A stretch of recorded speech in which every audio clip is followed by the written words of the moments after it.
Hi, Rabbi Abram Goodstein here, and I gave this sermon on November 6th. The night before Sodom and Gomorrah was destroyed was the worst night in Lot's life. Our Torah preserves this night with perfect clarity. Out of an act of kindness, inviting two strangers to stay the night at his home, Lot's life is placed into crisis after crisis after crisis. Lot does not know the powerful forces at work around him. He doesn't know that the strangers are angels about to destroy Sodom and Gomorrah.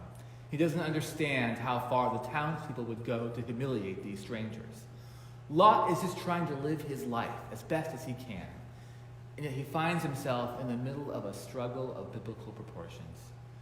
There's a moment during this story that our Torah is so intent on telling that Lot must have figured it out. The townspeople of Sodom and Gomorrah were demanding that he kick out the strangers in his house. And Lot is pleading with them to show kindness to these strangers. The townspeople become so forceful that as Lot attempts to close his own door, they try to break it down. Then, one of the strangers releases a light so blinding that the townspeople can no longer find the door. At this point, Lot must have known who these strangers actually were and why they are in Sodom and Gomorrah. While this blinding light protected Lot, it only confirmed his suspicions. Sodom and Gomorrah were about to be destroyed by God. And we know that Lot is a good person. We know that he has led a good life. But I find nothing good about this story. He is forced to experience something that Abraham earlier worked so hard to prevent. Abraham pleaded with God and these angels, if there be 5 righteous people, then leave these cities be. And God agreed. So these strangers that Lot invited in were not weary travelers, but angels on a mission to find a reason not to destroy Sodom and Gomorrah. But on Lot's worst night of his life, he learns that his family was not enough to save these cities. Because we know that Lot has a wife and 2 unmarried daughters who live with him. So that only makes 4. Yet, there is a glimmer of hope. Because the angels plead with him to go and see if his son-in-laws will join him. Which means he has more daughters, and perhaps, just perhaps, his other daughters and their husbands will pass muster as righteous people, bringing the count to more than 5. This hope only serves to make what happens next more devastating. His son-in-laws laugh at him at his face, sealing their fate in the fate of these cities. On the eve of Sodom and Gomorrah's destruction, his own family cruelly laughs at him. But Lot doesn't feel justified. Instead, he feels accountable. So accountable that he refuses to leave, whether it's an attempt to find another righteous person or an attempt to prevent the angels from destroying these cities without killing him, we don't know. Either way, Lot tries to stay. But the angels remind Lot that he has 2 daughters and a wife to think about, and they deserve to survive. Even at this logical argument, Lot refuses to leave.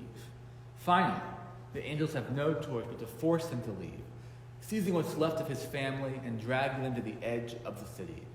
They tell Lot to flee because they are still in the blast radius.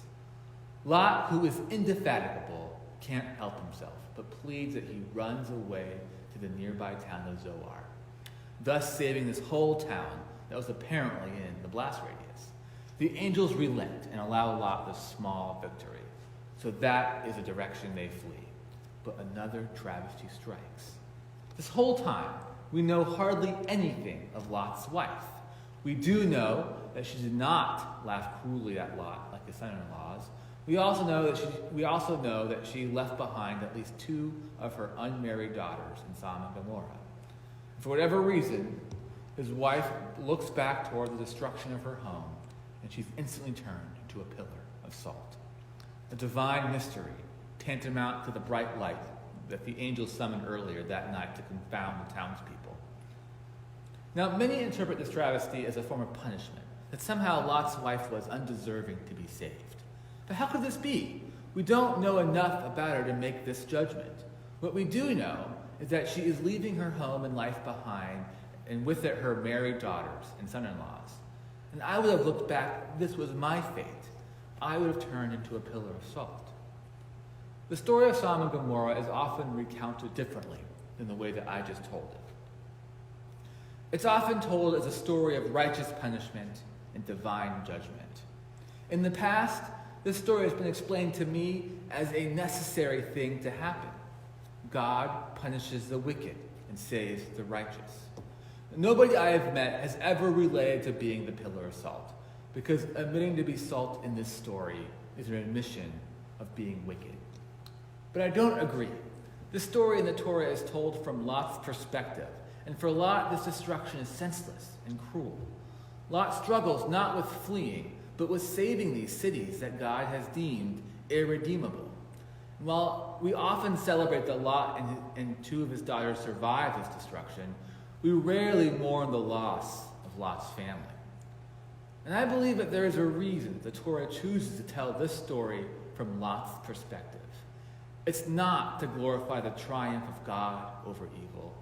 It's to teach us to have compassion for a person who tried to save an undeserving city and couldn't even save his whole family. That being a pillar of salt is not a mark of wickedness, but an unfair and tragic casualty of destruction. I believe this story is a message to powerful kings and leaders everywhere. Wholesale destruction of a place also destroys all that is good about that place and traumatizes those who do not deserve it. Even one good family should be enough to prevent such destruction, no matter the size of that family.